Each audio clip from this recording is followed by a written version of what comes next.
SUV so ravno v času pred krizo doživeli svoj veliki razmah, potem pa je prodaja takšnih dragih močno upadla. Jasno, to so najbolj nepotrebni, nesmiselni avtomobili, če gledate strogo racionalnimi očmi. Ampak so zelo poželjivi. Kdo pa si ne želi na videz močnega in velikega avtomobila, v katerem visoko sedi kot kakšen kralj na prestolu?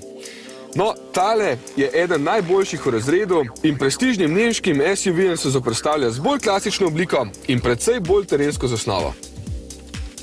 Ker je bil Range Rover prevelik in preveč prestižen, je Land Rover izdelal še manjši Sport, ki pa seveda še zdaleč ni majhen. V dolžino meri skoraj 4,8 metra. Veliko kupcem je všeč ravno ta škatlasta in tradicionalna oblika, ki je kljub prenovi ostala praktično nespremenjena. Nove so sicer luči, ki svetijo LED tehniki, sicer pa dominirajo velika 20-palčna kolesa, ki jasno nakazujejo, kakšno je osnovno poslanstvo tega avtomobila. Ravno zaradi velikih in širokih gum so takšni avtomobili tako nesmiselni, čeprav sem vedno znova presenečen, kako dobro se v bistvu vozijo. Če se želite udobno peljati, je vedno bolje, da si kupite kakšno elegantno limuzino, ki ima več nevzmetenih mas. Če želite na teren, pa nimate tam kaj početi s takšnimi gumami. Tudi Range Sport, ki je na terenu lahko kralj, ima s takšnimi valjarji na snegu kar nekaj težav, ker je površina s tlemi enostavno prevelika. Ko začne drseti takšna masa, več kot 2600 kg ima, ni fino. Zato raje dol s terena, ker se tako ali tako nihče ne bo vozil tam, čeprav so tukaj številni zelo uporabni programi.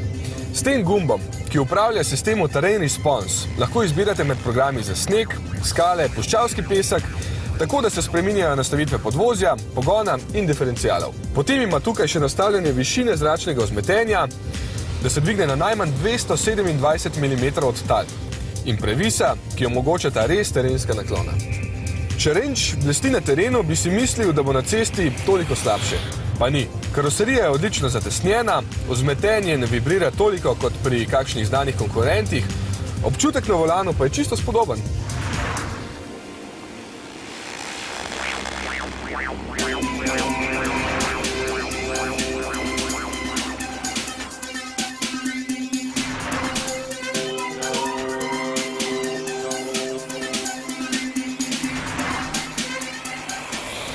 Pozna se zelo velika masa avtomobila, ki pa je tudi motor odlično kos.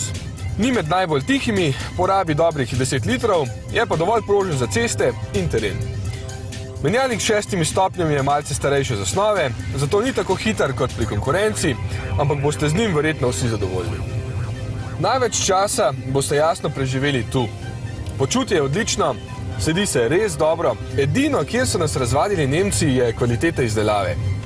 Malo premalo so se potrudili, ker pričakujete za 85 000 evrov res najboljše. In verjemite, dobili boste najboljše, če iščete med SUV-ji. Za teren pa raje izberite novega Discoveryja.